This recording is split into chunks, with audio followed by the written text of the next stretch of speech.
I'd like to tell you about the strangest secret in the world. Some years ago, the late Nobel Prize-winning Dr. Albert Schweitzer was being interviewed in London, and a reporter asked him, "Doctor, what's wrong with men today?" And the great doctor was silent a moment, and then he said, "Men simply don't think." It's about this that I want to talk with you. We live today in a golden age. This is an era that man has looked forward to, dreamed of, and worked toward for thousands of years. But since it's here, we pretty well take it for granted. We in America are particularly fortunate to live in the richest land that ever existed on the face of the earth, a land of abundant opportunity for everyone. But do you know what happens? Well, let's take 100 men who start even at the age of 25. Do you have any idea what will happen to those men by the time they're 65? These 100 men who all start even at the age of 25 believe they're going to be successful. If you ask any one of these men if he wanted to be a success, he'd tell you he did. And you'd notice that he was eager toward life, that there was a certain sparkle to his eye, an erectness to his carriage, and life seemed like a pretty interesting adventure to him. But by the time they're 65, 1 will be rich. 4 will be financially independent. 5 will still be working. 54 will be broke. Now think a moment. Out of the 100, only 5 make the grade. Now why do so many fail? What has happened to the sparkle that was there when they were 25? What's become of the dreams, the hopes, the plans? And why is there such a large disparity between what these men intended to do and what they actually accomplished? When we say about 5% achieve success, we have to define success. And here's the best definition I've ever been able to find. Success is the progressive realization of a worthy ideal. If a man is working toward a predetermined goal and knows where he's going, that man is a success. If he's not doing that, he's a failure. Success is the progressive realization of a worthy ideal. Rollo May, the distinguished psychiatrist, wrote a wonderful book called Man's Search for Himself. And in this book he says, the opposite of courage in our society is not cowardice. It is conformity. And there you have the trouble today. It's conformity, people acting like everyone else without knowing why, without knowing where they're going. Now think of it. In America right now, there are over 18 million people 65 years of age and older. And most of them are broke. They're dependent on someone else for life's necessities. Now, we learn to read by the time we're 7. We learn to make a living by the time we're 25. Usually by that time, we're not only making a living, we're supporting a family. And yet by the time we're 65, we haven't learned how to become financially independent in the richest land that has ever been known. Why? We conform. And the trouble is that we're acting like the wrong percentage group, the 95 who don't succeed. Now, why do these people conform? Well, they really don't know. These people believe that their lives are shaped by circumstances, by things that happen to them, by exterior forces. They're outer-directed people. A survey was made one time that covered a lot of men, working men, and these men were asked, "Why do you work? Why do you get up in the morning?" 19 out of 20 had no idea. If you ask them, they'll say, well, everyone goes to work in the morning, and that's the reason they do it, because everyone else is doing it. Now let's get back to our definition of success. Who succeeds? The only person who succeeds is the person who is progressively realizing a worthy ideal. He's the person who says, I'm going to become this, and then begins to work toward that goal.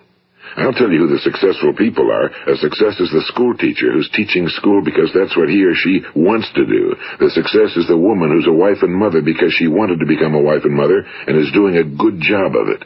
The success is the man who runs the corner gas station because that was his dream. That's what he wanted to do.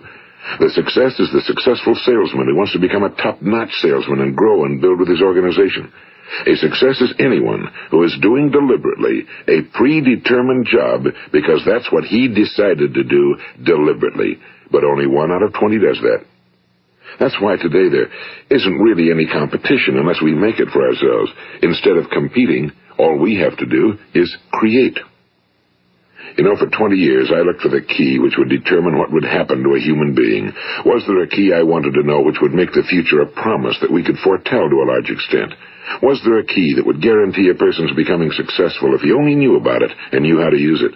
Well, there is such a key, and I've found it. Have you ever wondered why so many men work so hard and honestly without ever achieving anything in particular, and others don't seem to work hard and yet seem to get everything? They seem to have the magic touch. You've heard them say that about someone. Everything he touches turns to gold. And have you ever noticed that a man who becomes successful tends to continue to become successful? And on the other hand, have you noticed how a man who's a failure tends to continue to fail?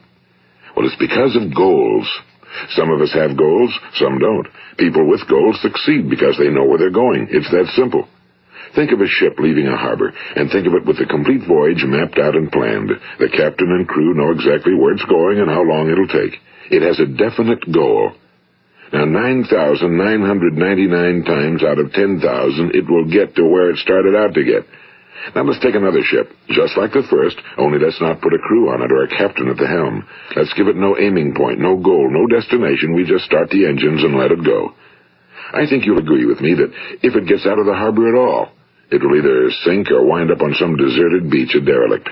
It can't go anyplace because it has no destination and no guidance, and it's the same with a human being. Take the salesman, for example. There's no other person in the world today with the future of a good salesman. Selling is the world's highest paid profession, if we're good at it and if we know where we're going. Every company needs top-notch salesmen, and they reward those men. The sky's the limit for them. But how many can you find? Someone once said the human race is fixed, not to prevent the strong from winning, but to prevent the weak from losing. The American economy today can be likened to a convoy in time of war. The entire economy is slowed down to protect its weakest link, just as the convoy had to go at the speed that would permit its slowest vessel to remain in formation. That's why it's so easy to make a living today. It takes no particular brains or talent to make a living and support a family today. So we have a plateau of so-called security, if that's what a person's looking for. But we do have to decide how high above this plateau we want to aim. Now let's get back to the strangest secret in the world, the story that I wanted to tell you today. Why do men with goals succeed in life and men without them fail? Well, let me tell you something which, if you really understand it, will alter your life immediately. If you understand completely what I'm going to tell you from this moment on, your life will never be the same again. You will suddenly find that good luck just seems to be attracted to you. The things you want just seem to fall in line, and from now on you won't have the problems, the worries, the gnawing lump of anxiety that perhaps you've experienced before. Doubt, fear, well, they'll be things of the past. Here's the key to success and the key to failure. We become what we think about. Now let me say that again. We become what we think about. Throughout all history, the great wise men and teachers, philosophers and prophets have disagreed with one another on many different things. It's only on this one point that they are in complete and unanimous agreement. Listen to what Marcus Aurelius, the great Roman emperor, said. A man's life is what his thoughts make of it. Disraeli said this. Everything comes if a man will only wait. I've brought myself by long meditation to the conviction that a human being with a settled purpose must accomplish it, and that nothing can resist a will that will stake even existence for its fulfillment. Ralph Waldo Emerson said this, a man is what he thinks about all day long. William James said, the greatest discovery of my generation is that human beings can alter their lives by altering their attitudes of mind.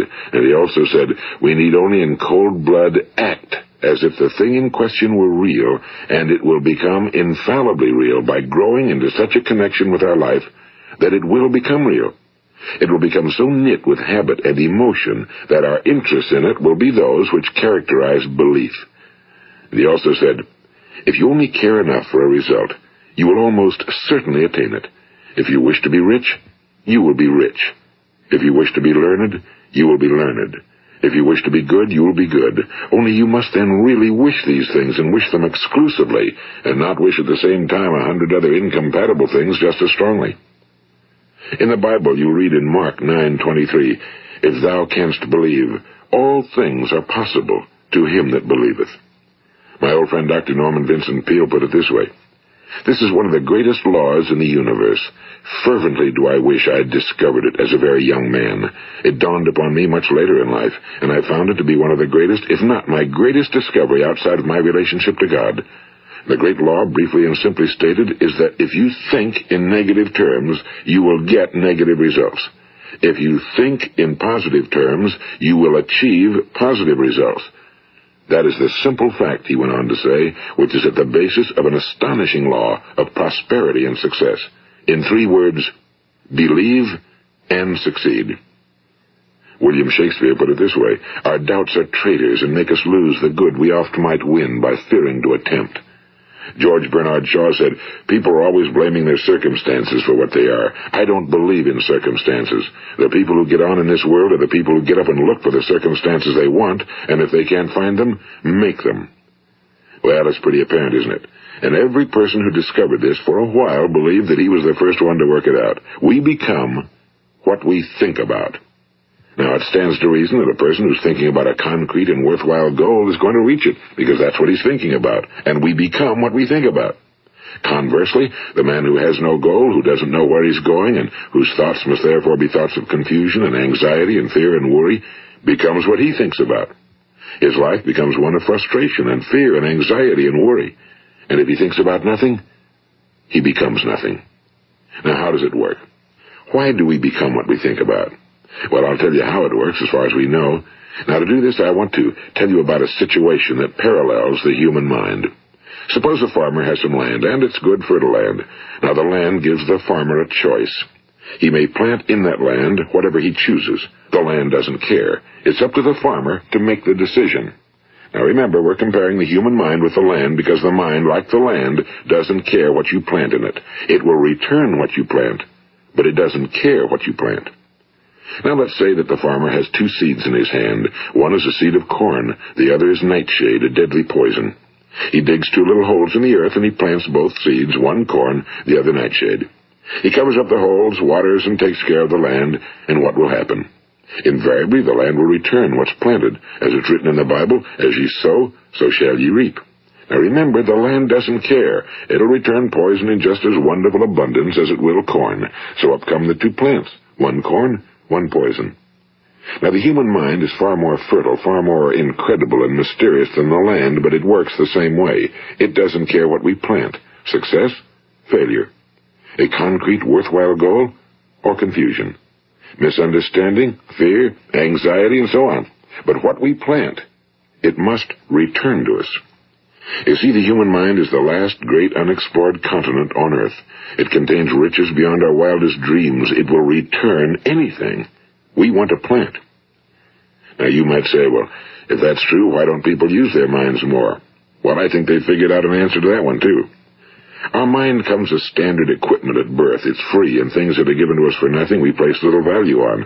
Things that we pay money for, we value. The paradox is that exactly the reverse is true.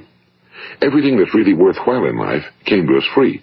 Our minds, our souls, our bodies, our hopes, our dreams, our ambitions, our intelligence, our love of family and children and friends and country, all these priceless possessions are free.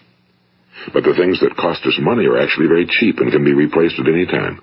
A good man can be completely wiped out and make another fortune. He can do that several times. Even if our home burns down, we can rebuild it. But the things we got for nothing, we can never replace. The human mind isn't used because we take it for granted. Familiarity breeds contempt. It can do any kind of job we assign to it, but generally speaking, we use it for little jobs instead of big, important ones. Universities have proved that most of us are operating on about 10% or less of our abilities. So decide now, what is it you want? Plant your goal in your mind. It's the most important decision you'll ever make in your entire life. What is it you want? Do you want to be an outstanding salesman? A better worker at your particular job? Do you want to go places in your company? In your community? Do you want to get rich? All you've got to do is plant that seed in your mind, care for it, work steadily toward your goal, and it will become a reality. It not only will, there's no way that it cannot. You see, that's a law, like the laws of Sir Isaac Newton, the laws of gravity. If you get on top of a building and jump off, you'll always go down. You'll never go up, and it's the same with all the other laws of nature. They always work. They're inflexible. Think about your goal in a relaxed, positive way. Picture yourself in your mind's eye as having already achieved this goal. See yourself doing the things you will be doing when you've reached your goal. Ours has been called the phenobarbital age, the age of ulcers and nervous breakdowns and tranquilizers. At a time when medical research has raised us to a new plateau of good health and longevity, far too many of us worry ourselves into an early grave trying to cope with things in our own little personal ways without learning a few great laws that will take care of everything for us. These things we bring on ourselves through our habitual way of thinking. Every one of us is the sum total of his own thoughts. He is where he is because that's exactly where he really wants to be, whether he'll admit that or not. Each of us must live off the fruit of his thoughts in the future, because what you think today and tomorrow, next month and next year, will mold your life and determine your future. You're guided by your mind. I remember one time I was driving through eastern Arizona, and I saw one of those giant earth-moving machines roaring along the road at about 35 miles an hour with what looked like 30 tons of dirt in it, a tremendous, incredible machine, and there was a little man perched way up on top with the wheel in his hands guiding it. And as I drove along, I was struck by the similarity of that machine to the human mind. Just suppose you're sitting at the controls of such a vast source of energy. Are you going to sit back and fold your arms and let it run itself into a ditch? Or are you going to keep both hands firmly on the wheel and control and direct this power to a specific, worthwhile purpose? It's up to you. You're in the driver's seat. You see, the very law that gives us success is a two-edged sword. We must control our thinking. The same rule that can lead a man to a life of success, wealth, happiness, and all the things he ever dreamed of for himself and his family. That very same law can lead him into the gutter. It's all in how he uses it, for good or for bad. This is the strangest secret in the world. Now, why do I say it's strange, and why do I call it a secret? Actually, it isn't a secret at all. It was first promulgated by some of the earliest wise men, and it appears again and again throughout the Bible, but very few people have learned it, understand it. That's why it's strange, and why for some equally strange reason it virtually remains a secret. I believe that you could go out and walk down the main street of your town and ask one man after another what the secret of success is, and you probably wouldn't run into one man in a month who could tell you. Now, this information is enormously valuable to us if we really understand it and apply it. It's valuable to us not only for our own lives, but the lives of those around us, our families, employees, associates, and friends. Life should be an exciting adventure. It should never be a bore. A man should live fully, be alive. He should be glad to get out of bed in the morning. He should be doing a job he likes to do because he does it well. One time I heard Grove Patterson, the great late editor-in-chief of the Toledo Daily Blade, make a speech, and as he concluded his speech, he said something I've never forgotten. He said, "My years in the newspaper business have convinced me of several things. Among them, that people are basically good, and that we came from someplace, and we're going someplace. So we should make our time here an exciting adventure. The architect of the universe didn't build a stairway leading nowhere." And the greatest teacher of all, the carpenter from the plains of Galilee, gave us the secret time and time again. As ye believe, so shall it be done unto you. I've explained the strangest secret in the world and how it works. Now, on this side, I want to explain how you can prove to yourself the enormous returns possible in your own life by putting this secret to a practical test. I want you to make a test that will last 30 days. It isn't going to be easy, but if you'll give it a good try, it will completely change your life for the better. Now, back in the 17th century, Sir Isaac Newton, the English mathematician and natural philosopher, gave us some natural laws of physics which apply as much to human beings as they do to the movement of bodies in the universe. And one of these laws is that for every action, there is an equal and opposite reaction. Simply stated, as it applies to you and me, it means we can achieve nothing without paying the price. The results of your 30-day experiment will be in direct proportion to the effort you put forth. To be a doctor, you must pay the price of long years of difficult study. To be successful in selling, and remember that each of us succeeds to the extent of his ability to sell. Selling our families on our ideas, selling education in schools, selling our children on the advantages of living the good and honest life, selling our associates and employees on the importance of being exceptional people. To, of course, the profession of selling itself. But to be successful in selling our way to the good life, we must be willing to pay the price. Now, what is that price? Well, it's many things. First, it's understanding emotionally, as well as intellectually, that we literally become what we think about, that we must control our thoughts if we're to control our lives. It's understanding fully that as ye sow, so shall ye reap. Second, it's cutting away all fetters from the mind and permitting it to soar as it was divinely designed to do. It's the realization that your limitations are self-imposed and that the opportunities for you today are enormous beyond belief. It's rising above narrow-minded pettiness and prejudice. And third, it's using all your courage to force yourself to think positively on your own problem, to set a definite and clearly defined goal for yourself, to let your marvelous mind think about your goal from all possible angles, to let your imagination speculate freely upon many different possible solutions, to refuse to believe that there are any circumstances sufficiently strong to defeat you in the accomplishment of your purpose, to act promptly and decisively when your course is clear, and to keep constantly aware of the fact that you are, at this moment, standing in the middle of your own acres of diamonds, as Russell Conwell used to point out. And fourth, save at least 10% of every dollar you earn.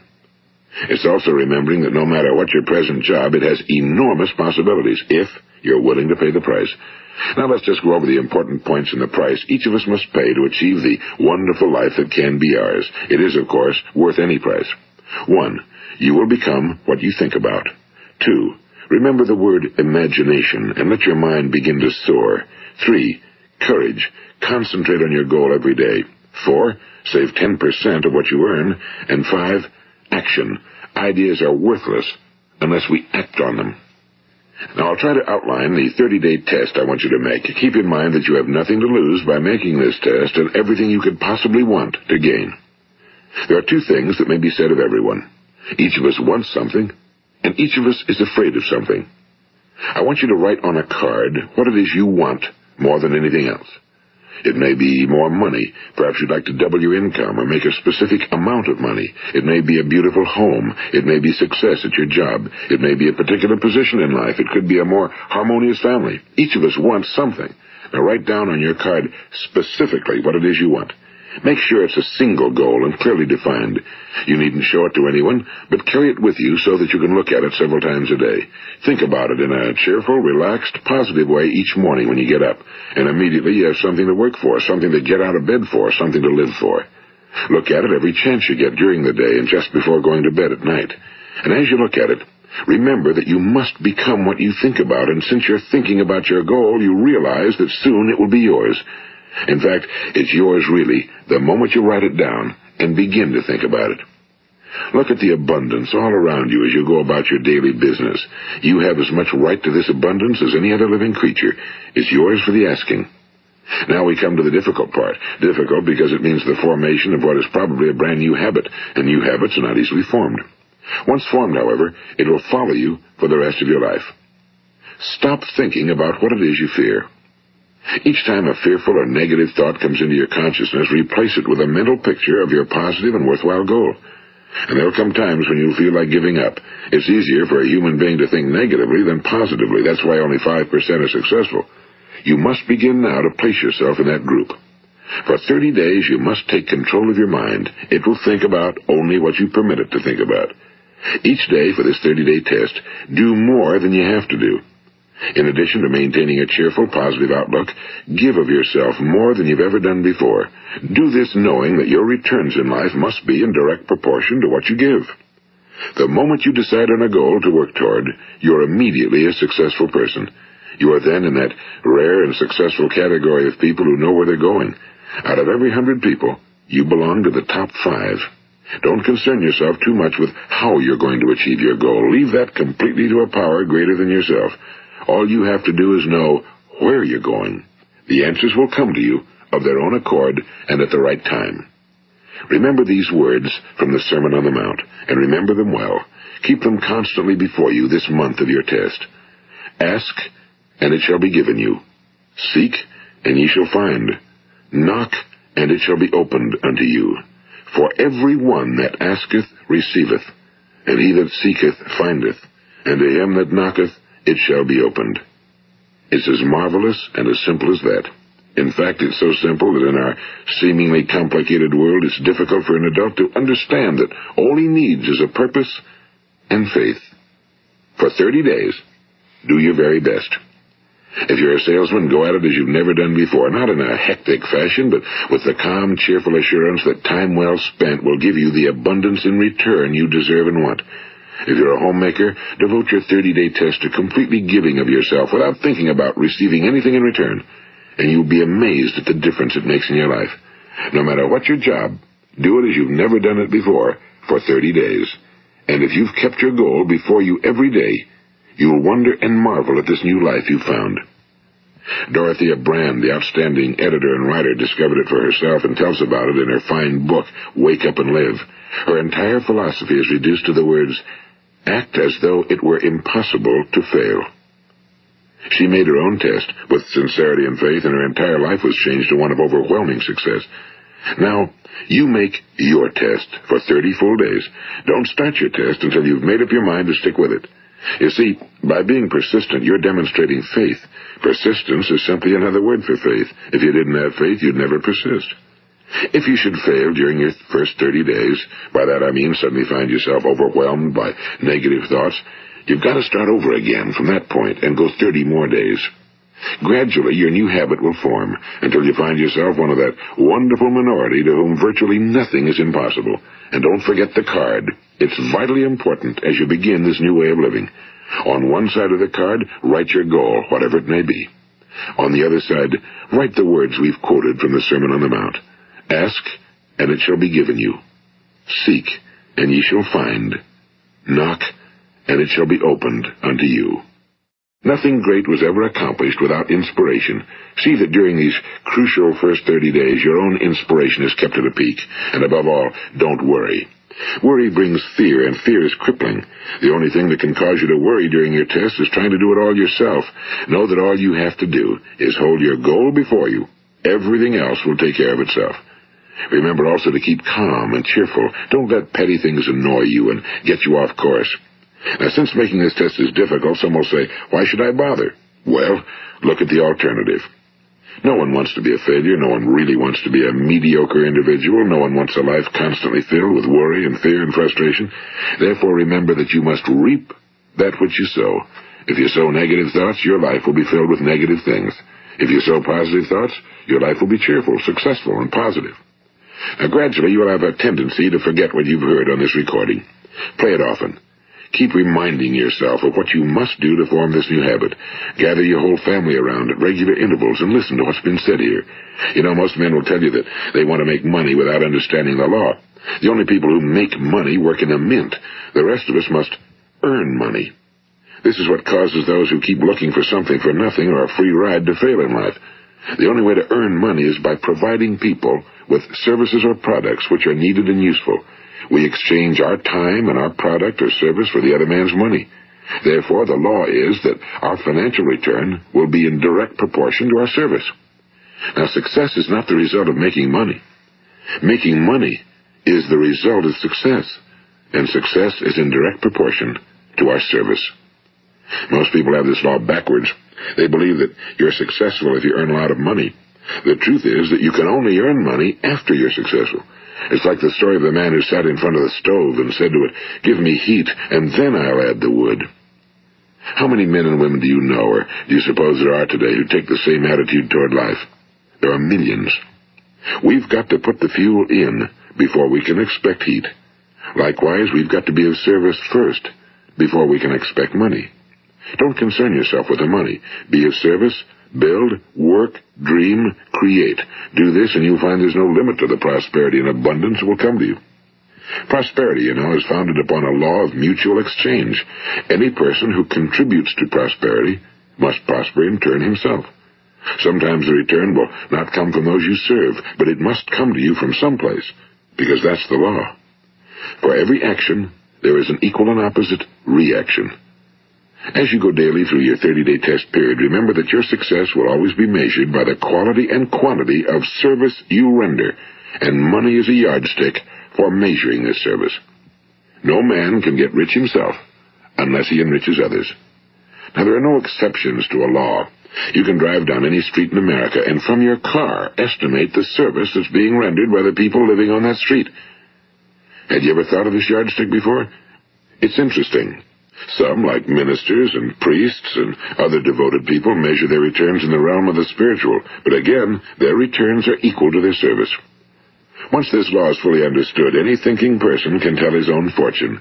If he wants more, he must be of more service to those from whom he receives his return. If he wants less, he has only to reduce his service. This is the price you must pay for what you want. If you believe you can enrich yourself by deluding others, you can end only by deluding yourself. It may take some time, but just as surely as you breathe, you'll get back what you put out. Don't ever make the mistake of thinking you can avert this. It's impossible.